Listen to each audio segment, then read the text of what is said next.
5 seconds. Get ready. I have great pleasure in associating myself with the Silver Jubilee celebrations of the Chandigarh Press Club. Chandigarh is the symbol of a new India. It is the city beautiful. At the time of its creation, Jawaharlal Nehru declared, "Let Chandigarh be the first large expression of our genius, flowering on our newly earned freedom, representing the indomitable spirit of the people of Punjab and Haryana." The city has symbolized the resurgence of modern India. In keeping with the vibrancy, the media in Punjab has also been at the forefront of journalism in our country. Many of our finest journalists at the national level cut their teeth here in Chandigarh. This city has been a fine training ground for journalists. Today morning, I had the privilege of attending the 125th anniversary celebrations of the Tribune. The Tribune was born in Lahore, but it blossomed here in Chandigarh.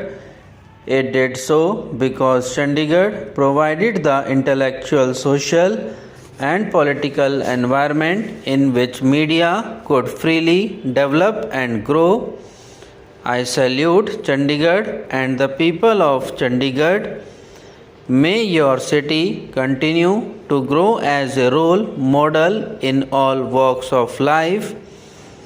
I would like to pay a special tribute to the media in Punjab and indeed in neighboring Jammu and Kashmir for standing up to the forces of terrorism and anti-national forces and for defending democracy and democratic values.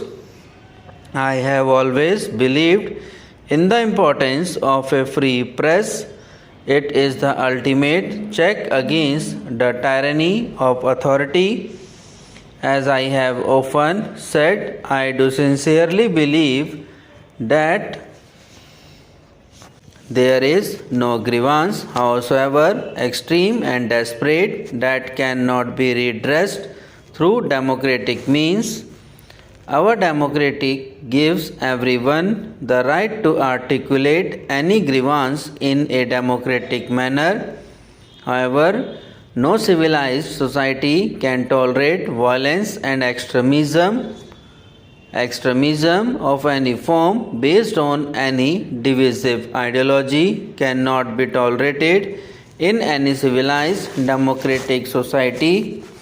Any group that claims to represent the interest of a people must be willing to test its popularity through democratic means and accept the people's verdict. It is through the legislature and in the media that public opinion has to be won over to a cause, not by killing innocent people, not by denying media its freedom to survey news and views. Many journalists have defended the freedom of the press against the tyranny of terrorism, bigotry, and separatism. They were willing to do this by paying with their lives. We are proud of our media and its contribution to shaping public opinion for nation building and social change.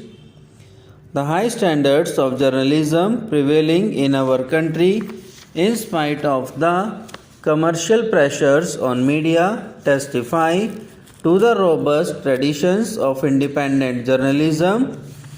Our free press has emerged as an important guarantor of democratic and human rights. Our media has given voice to the voiceless. It has ensured that every minority and marginal group is heard, is seen, is involved in the mainstream. Media has been described as the last line of defense for freedom and democracy. Media holds a mirror to society. It constitutes an early warning system. Its assessments on numerous policies alert the nation to the prevailing situation and signal us to be mindful of the future challenges and opportunities. However, with the rapid growth of media in recent times, qualitative development has not kept step with quantitative growth. In the race for capturing markets, journalists have been encouraged to cut corners, to take chances, to hit and run. I believe the time has come for journalists to take stock of how competition has impacted upon quality.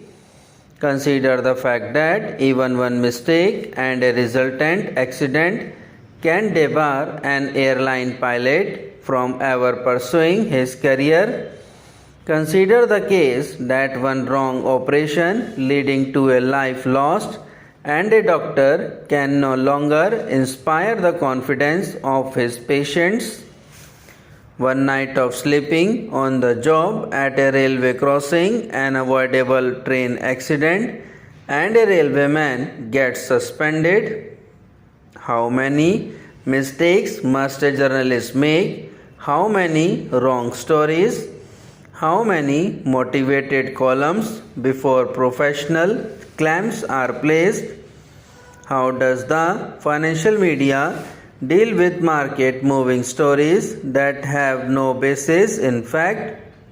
Investors gain and lose, markets rise and fall, but what happens to those reporters, analysts, editors who move and make markets?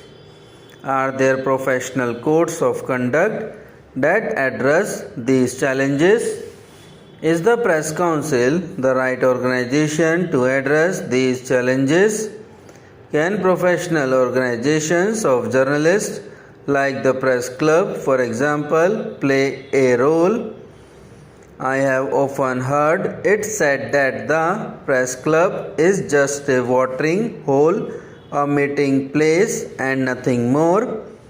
However, I am impressed by the fact that the Chandigarh Press Club is aspiring to be more. You have built conference facilities, meeting rooms.